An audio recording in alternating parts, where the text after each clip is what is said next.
The blood on my hands was still warm when I heard the shower turn off upstairs. I stared at the phone in my trembling hands. The screen was cracked, the damage from when I had thrown it against the kitchen wall moments ago. 3 missed calls, 7 text messages, all from the same number that had been calling my husband for months. But now I knew the truth, and the truth was going to destroy everything. The water stopped running. Footsteps creaked across the master bathroom floor above me. In less than a minute, maybe less, he would come downstairs expecting to find his loving wife making breakfast. Instead, he would find me holding the evidence of his betrayal. What he wouldn't expect was that I already had a plan. Before we continue, please leave a comment letting us know which country you're watching this from. And if it's your first time on this channel, please subscribe. It helps support us. Enjoy listening. It all started 3 weeks ago, on a Monday morning that felt like any other. The smell of coffee filled the kitchen, and light snow tapped against the windows. I was making pancakes when his phone buzzed on the counter.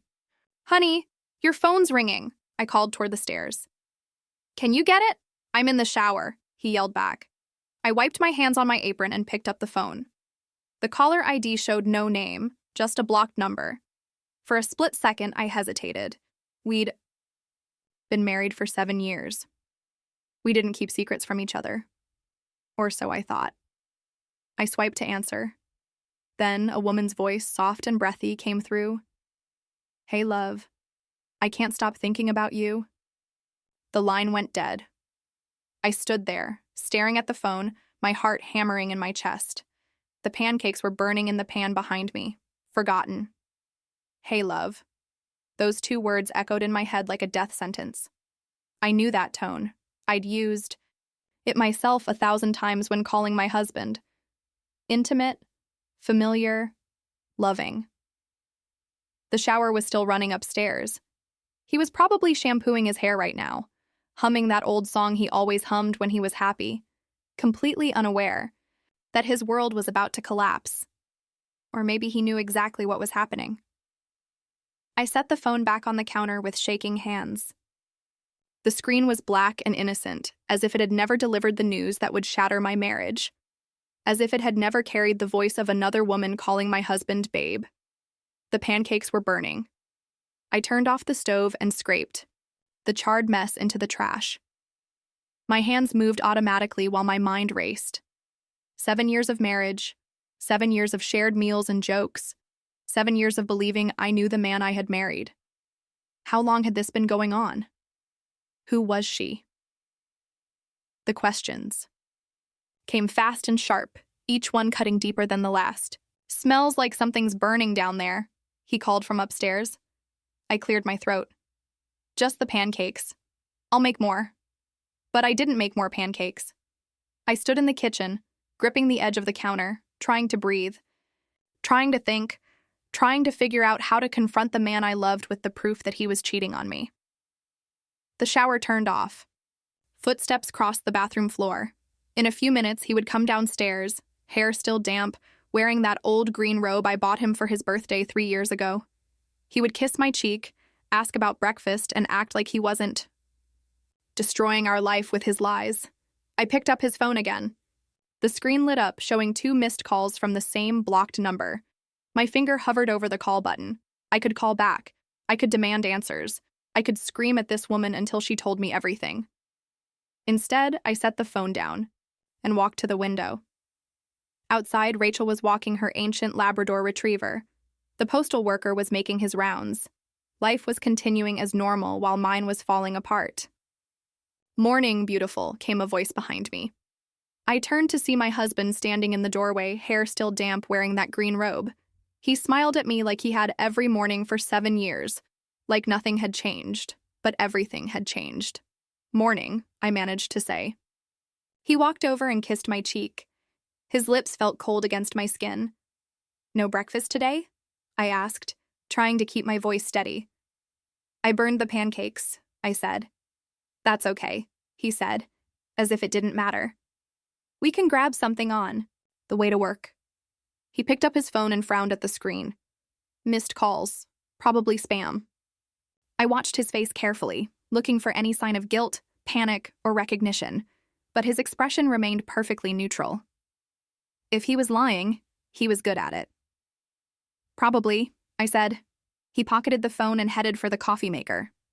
Biggie. Day to day. The Henderson account presentation is at 2. I might be late getting home. Another lie. Or maybe not. Maybe he really did have a presentation. Maybe he was just a cheating husband trying to balance his real life with his secret life. Maybe this was how it always worked. I'll save you some dinner, I said. You're the best, he replied, pouring his coffee into a travel mug and grabbing his briefcase. Love you.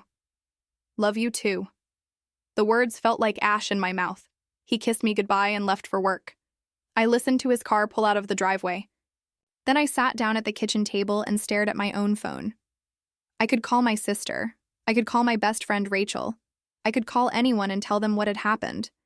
But I didn't want to say it out loud yet. Saying it would make it real. Instead, I called in sick to work and spent the day walking through our house like a ghost. I looked at our wedding photos on the mantle. I touched the couch where we'd spent countless nights watching movies. I stood in our bedroom, staring at the bed we'd shared for 7 years, wondering how many nights he'd lain next to me thinking about her. The worst part wasn't the betrayal. The worst part was how normal everything looked. Our life together had been built on a foundation of lies, but from the outside, it looked exactly the same. I became a detective overnight. For the next 2 weeks, I studied my husband like he was a criminal I was trying to catch. And in a way, he was. I noticed things I'd never noticed before. How he always took his phone with him to the bathroom now. How he started working late more often. How he began showering as soon as he got home, like he was washing away evidence. The phone calls came regularly, always when he was in the shower or out of the room. Always from that same number. I stopped answering them, but I started keeping track. Tuesday, 8:47 a.m., 12:23 p.m., 7:15 p.m. Thursday, 9:02 a.m., 6:45 p.m. Saturday, 10:30 a.m., 2:17 p.m., 8:33 p.m. The pattern was becoming clear. She called him multiple times a day. This wasn't just an affair. This was a relationship. I hired a private investigator named Victoria Zekin. She was a small woman with sharp eyes and an expensive suit who met me at a coffee shop downtown. I told her everything, including the phone calls and the suspicious behavior. How long do you think this has been going on? She asked, taking notes in a leather-bound notebook. I don't know. Maybe months, maybe longer. Do you want to know the truth, or do you want to save your marriage? The question caught me off guard. What do you mean? Sometimes people hire me hoping I'll find out they're wrong, that their spouse isn't cheating, that there's an innocent explanation. She looked up from her notebook. But sometimes, the truth is worse than what you already suspect. Are you prepared for that? I thought about my husband's face that morning, the way he kissed my cheek and told me he loved me, the way he lied so easily about the missed calls. I want the truth, I said. Victoria nodded. I'll need 3 days, maybe 4. I'll follow him, document everything, and get you the evidence you need for divorce proceedings if it comes to that. And if I'm wrong, if there's some other explanation, then you'll know that too. But in my experience, she closed her notebook and looked at me with something that might have been pity. When a wife's instincts tell her something's wrong, she's usually right. I paid her retainer in cash and drove home to wait. Those 3 days were the longest of my life. I went through the motions of being a wife while my heart slowly broke. I cooked his favorite meals. I laughed at his jokes. I let him hold me at night while I stared at the ceiling, wondering whose arms he'd rather be in. On Friday morning, Victoria called. We need to meet, she said. I have what you asked for. The photos were worse than I'd imagined. Victoria spread them across the table in the same coffee shop where we'd first met. My husband kissing a woman with long dark hair outside a hotel. My husband holding her hand as they walked down a street. I didn't recognize my husband looking at her the way he used to look at me. Her name is Priya Sharma, Victoria said. She's 28, works at a marketing firm downtown. They've been seeing each other for 7 months. Said months. I felt sick. And you need to see this. Victoria pulled out a manila folder. Bank records. He's been taking cash advances on his credit card. Paying for hotel rooms, dinners, gifts. He bought her a necklace last month. Cost him $800. I stared at the receipt. $800 for a necklace for his mistress, while I'd been clipping coupons to save money on groceries. I'm sorry, Victoria said. I know this is hard. Hard didn't begin to cover it. I felt like I was drowning. Like everything I had believed about my life was a lie. What do I do now? I asked. That's up to you. You have enough evidence for a divorce. With these photos and the financial records, you'll get a good settlement. Or you could confront him. Try counseling. Some marriages survive infidelity. I gathered up the photos with shaking hands. Did you find out where they meet? Usually the Marriott on 5th Street, room 412. He pays cash, uses a fake name. They meet there twice a week, sometimes 3 times. Room 412. Such a specific detail. It made everything feel more real and more devastating. I drove home in a daze. My husband was already there, sitting at the kitchen table with his laptop open. He looked up when I walked in and smiled. Hey, you're home early. How was your day? Fine, I said. How was yours?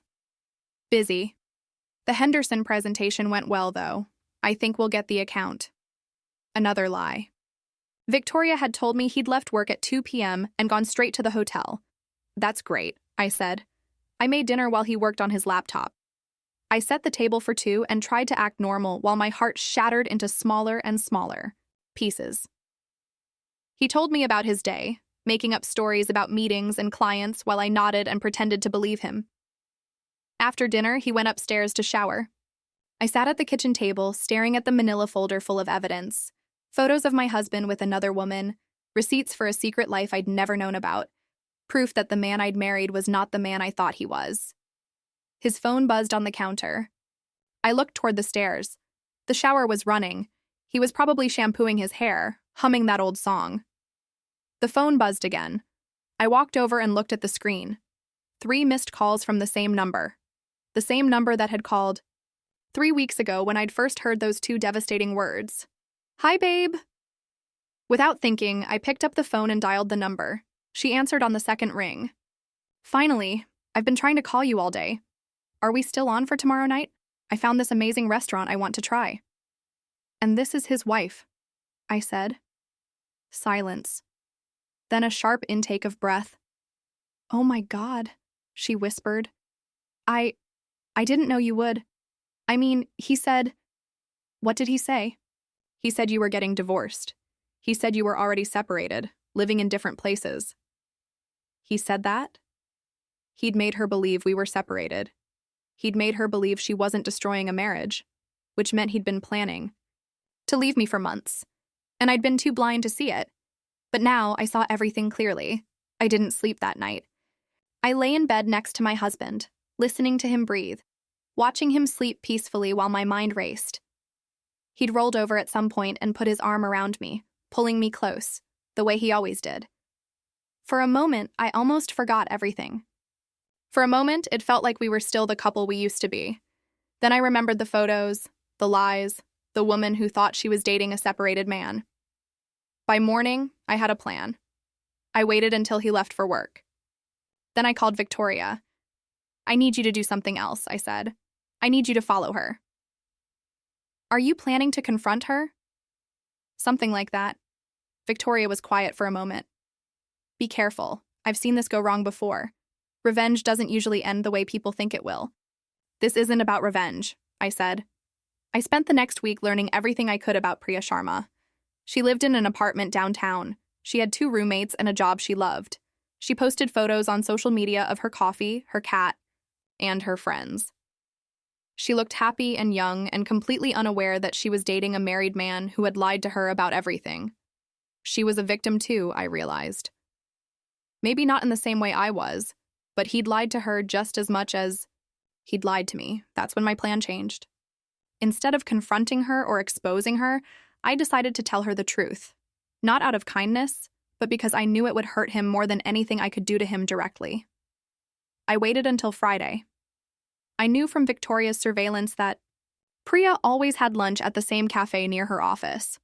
I got there early and waited at a corner table, nursing a cup of coffee and watching the door. She walked in at 12:30 exactly, just like Victoria had said she would. She looked different in person, younger, prettier. She ordered a salad and a green tea and sat down at a table by the window. I watched her for a few minutes, trying to work up the courage to approach her. She was texting someone, probably my husband.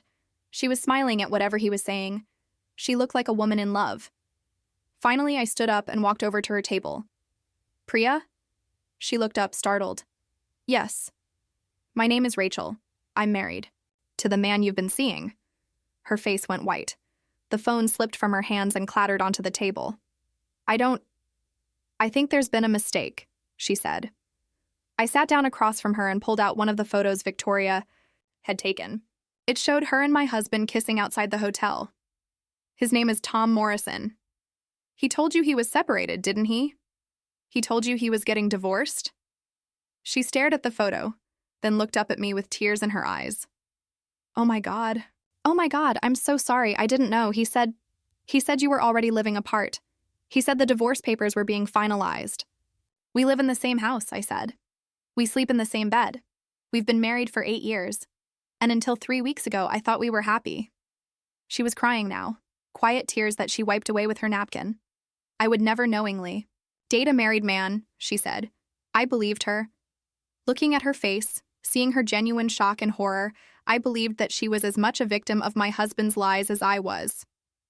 What do you want me to do? She asked. I want you to help me, I said. We spent an hour in that cafe planning my husband's downfall. Priya was angrier than I'd expected. She kept saying she felt stupid for believing his lies, that she should have seen the signs. She showed me some of the texts he'd sent her, elaborate stories about his ex-wife and their amicable separation. He'd even told her I was dating someone else. He's supposed to meet me tomorrow night, she said. At the hotel, room 412. I know, I said. My investigator has been tracking him. What if I confronted him there? What if I told him I knew the truth? I shook my head. He'll just deny it, make up more lies, tell you I'm crazy, or desperate or trying to ruin his happiness. Then what? I leaned forward. What if you recorded him admitting it? What if you got him to confess everything on tape? Her eyes widened. You want me to wear a wire? Just your phone. Record the conversation. Get him to admit he's still married, that he lied to you, that he's been lying to both of us. And then what? Then I take the recording to a lawyer, and I take copies to his boss, his friends, his family. I make sure everyone knows exactly what kind of man he is. She was quiet for a long moment, thinking it over. Why should I help you? I could just break up with him and walk away because he'll do this again, I said to the next woman and the woman after that. He'll keep lying and cheating and destroying lives until someone stops him. She nodded slowly. Okay, I'll do it. We exchanged phone numbers and went over the plan. She would meet him at the hotel as scheduled. She would act normal until she could get him to admit the truth about our marriage. She would record everything and send me the file as soon as she could. What if he gets suspicious? She asked. He won't. He thinks he's too smart to get caught. He thinks he has both of us fooled. She gathered up her things and stood to leave. I'm really sorry, she said, about your marriage, about all of this. It's not your fault, I said. He's the one who chose to lie. She left, and I sat alone in the cafe for a long time, thinking about what we'd planned. Part of me felt guilty for involving her. Part of me wondered if I was going too far. But then I thought about my husband's face that morning. The way he'd kissed me goodbye and told me he loved me while planning to spend the evening with another woman. I thought about 7 years of marriage built on lies I'd never suspected. He'd made his choice. Now I was making mine. Saturday night arrived gray and rainy. I sat in my living room, staring at my phone, waiting for Priya to call or text. My text. Husband had left an hour ago, claiming he was going to have dinner with his college roommate who was in town for the weekend. Another lie. His college roommate lived in Seattle and hadn't visited in 3 years. At 8:47 p.m., my phone buzzed with a text from Priya. I'm here. Going up now. At 9:15 p.m., another text. He's here. Starting recording. Then nothing for 43 minutes. That felt like 43 hours. At 9:58 p.m., my phone rang. It's done, Priya said. Her voice was shaking. I got it all. What did he say? Everything. He admitted he's still married. He admitted he lied about being separated. He even admitted there have been other women before me. My heart sank. Other women. I thought I was dealing with one affair, but apparently my husband had been cheating for years. Are you okay? I asked. No, I feel sick. I feel like I don't know who I am anymore. How could I fall for someone like that? It's not your fault. He's good at lying. I broke up with him, told him I never wanted to see him again. He tried to convince me to stay, said he would leave you for me. But I told him I wouldn't be with someone who could lie like that to two people he claimed to love. I felt a strange surge of gratitude toward this woman who had unknowingly helped destroy my marriage and was now helping me end it properly. I'm sending you the recording now, she said. My phone chimed with an incoming message, an audio file, 23 minutes long. Thank you, I said. What are you going to do now? I'm going to wait for him to come home. I'm going to sit at our kitchen table and play this recording when he walks in the door. I'm going to watch his face when he realizes his lies have caught up with him. And then I'm going to tell him to get out of my house. We hung up and I sat in the dark living room, holding my phone. 23 minutes of my husband's confessions. 23 minutes of proof that our entire marriage had been a lie. I didn't listen to the recording. I wasn't ready to hear his voice admitting to everything I had suspected. I wasn't ready to hear him talk about me to another woman or to learn about the other affairs Priya had mentioned. Instead, I went to the kitchen and made a cup of tea. I sat at the table where we'd eaten thousands of meals together and waited for my husband to come home. At 11:32 p.m., I heard his car in the driveway. He came through the front door quietly, probably thinking I was already asleep. I heard him hang up his coat and set down his keys. I heard him walk toward the stairs. I'm in the kitchen, I called. He appeared in the doorway, looking surprised. Hey, why are you still up? We need to talk. Something in my voice must have warned him. He stepped into the kitchen cautiously, like he was approaching a dangerous animal. Is everything okay? I held up my phone. I have a recording of your conversation with Priya tonight. The color drained from his face. For a moment, he looked like he might deny it or try to explain it away. Then his shoulders sagged, and I saw the fight go out of him. How long have you known? He asked. For weeks, I replied. Since the morning she called you babe and I answered your phone. He sat down across from me at the table where we'd shared so many meals, so many conversations about our future together. Now, we were having the conversation that would end everything. I can explain, he said. No, you can't, I said. There's no explanation for what you've done, no excuse for lying to me for months. I love you, he said. I know it doesn't look like it, but I do love you. You don't cheat on people you love. You don't lie to them every single day. You don't make them feel crazy for suspecting something was wrong. I made a mistake. It just happened, and then it got out of control. And I didn't know how to stop it. It didn't just happen. You chose it every day for 7 months. You chose to lie to me. You chose to betray our marriage. You chose to risk everything we built together for someone you'd known for half a year. What do you want me to do? I'll end it. I'll never see her again. We can go to counseling. Work through this. She already ended it tonight when she found out you'd been lying to her too. His face crumpled. You talked to her? I told her the truth. Something you should have done months ago. We sat in silence for a moment. The kitchen felt different now, smaller, like a room where strangers had once lived. I'll pack some things, he said finally. Stay at my brother's place for a while. Give you some space to think. There's nothing to think about. I want a divorce. Don't say that, please. We can fix this. I looked at this man I'd loved for 8 years. This man who'd shared my bed and my dreams and my life while living a lie. I tried to find some trace of the person I'd married, but all I could see was a stranger who'd been wearing my husband's face. You can't fix this, I said. You can't take back months of lying. You can't undo the damage you've done. You can't make me trust you again. He reached across the table for my hand, but I pulled away. I want you out by tomorrow night. This is my house too. No, this is the house where we were supposed to build a life together. You gave up your claim to it when you decided to build a life with someone else.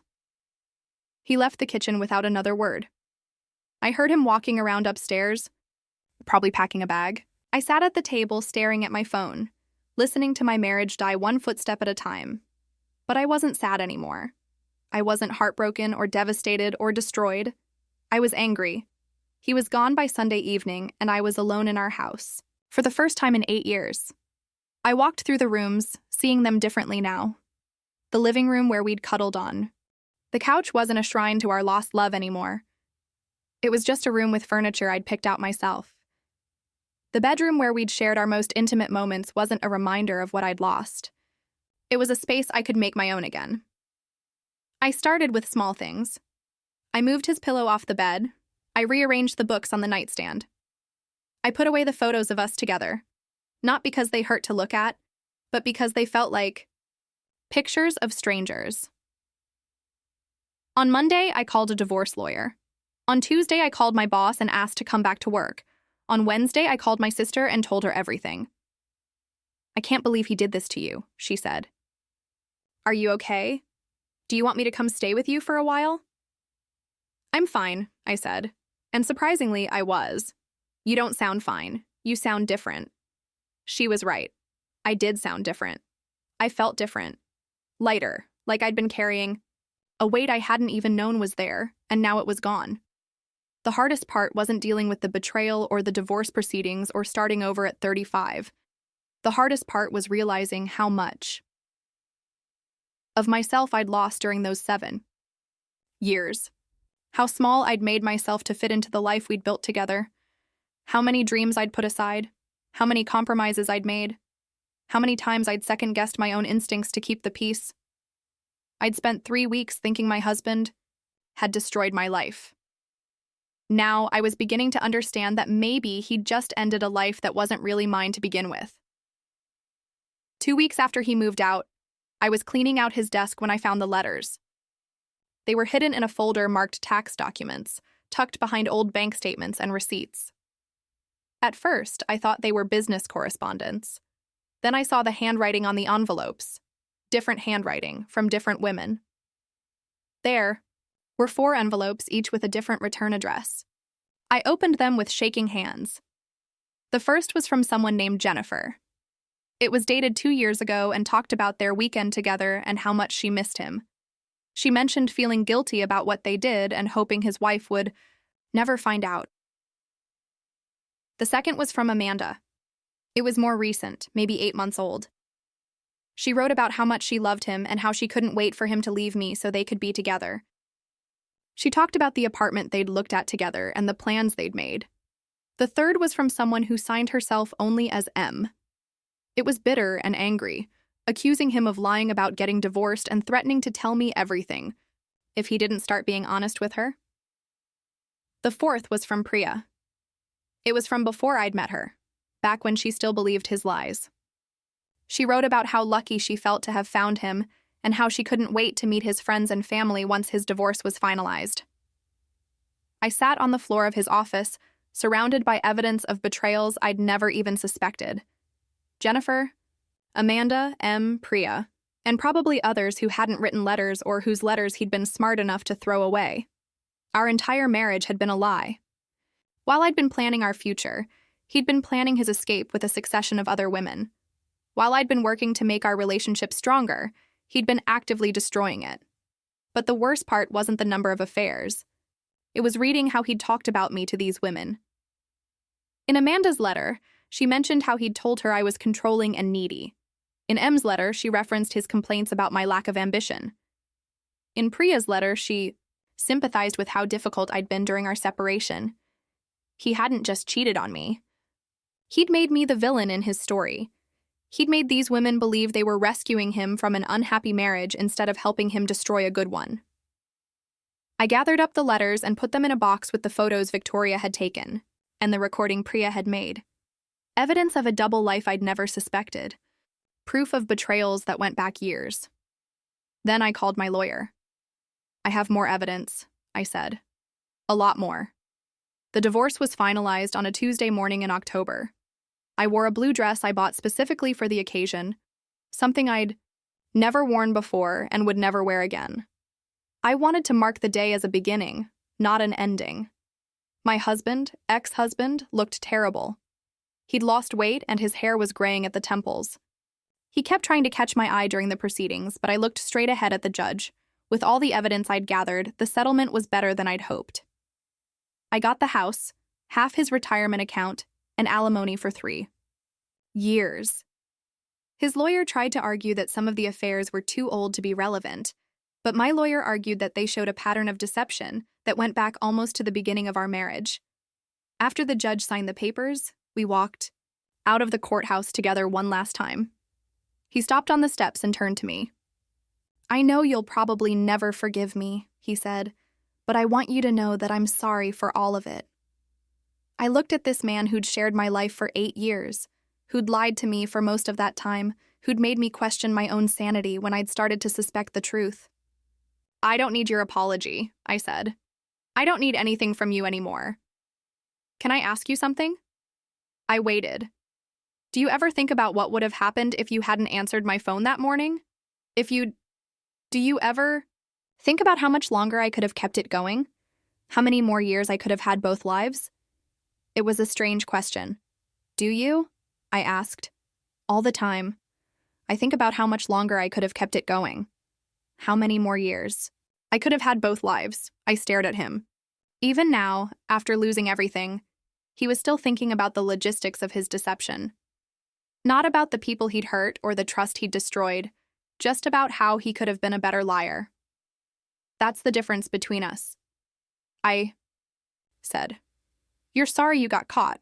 I'm grateful I found out." I walked away without looking back. It's been 6 months since the divorce was finalized. And I'm writing this story in my kitchen, at the same table where I first confronted him with the truth. But I haven't told you the whole truth. I haven't told you about the second phone I found hidden in his desk drawer. The one he used to call women whose names I'll never know. I haven't told you about the credit card statements that showed purchases going back 5 years, hotel rooms, jewelry, and romantic dinners for women who weren't his wife.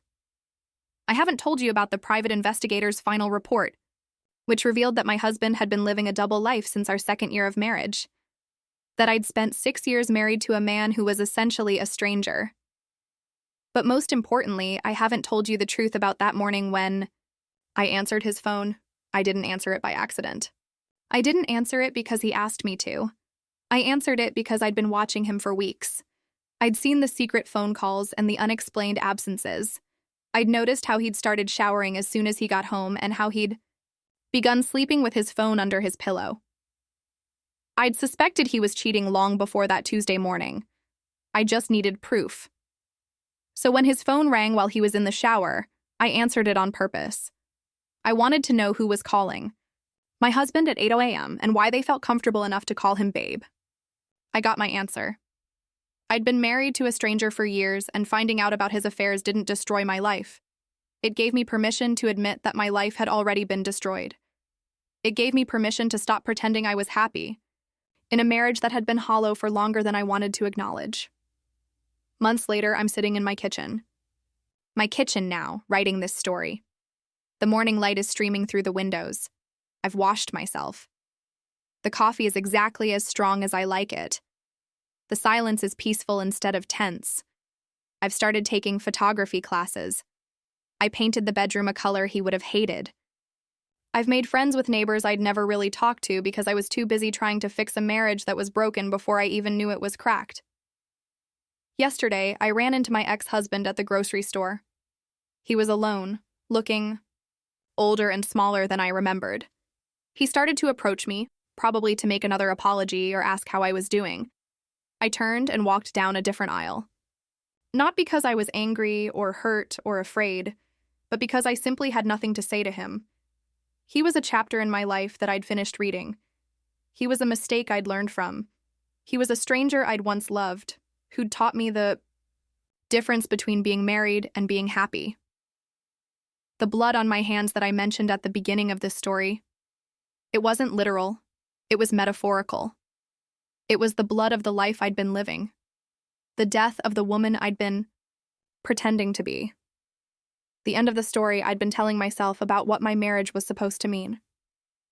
Some people would say I should have fought harder for my marriage, that I should have tried counseling or given him another chance or worked to forgive him, but those people don't understand that some marriages aren't worth fighting for. Some relationships are already dead long before anyone admits it. Some betrayals are actually gifts, even when they don't feel like it at the time. My husband didn't destroy my life when he cheated on me. He set me free. And for that, despite everything, I'm grateful.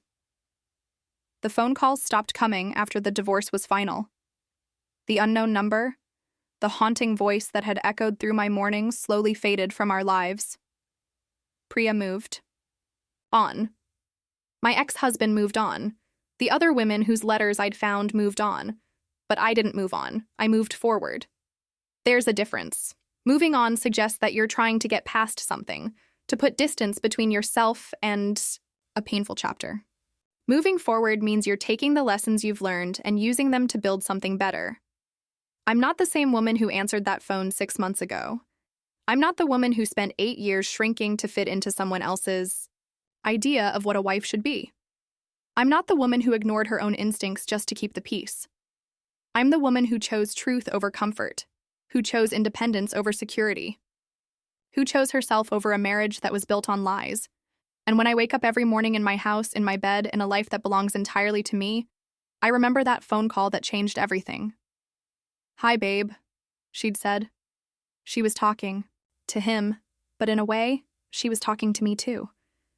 She was greeting the woman I was about to become, the woman who would finally stop apologizing for taking up space in her own life, the woman who would finally start living like she deserved to be happy. So thank you, Priya, for that phone call. Thank you for saying the words that woke me up from a dream that was actually a nightmare. Thank you for helping me realize that sometimes the worst thing that can happen to you is actually the best thing that can happen to you. Thank you for helping me learn that betrayal isn't always something done to you. Sometimes it's something done for you. And sometimes, if you're very lucky, it's something that saves your life.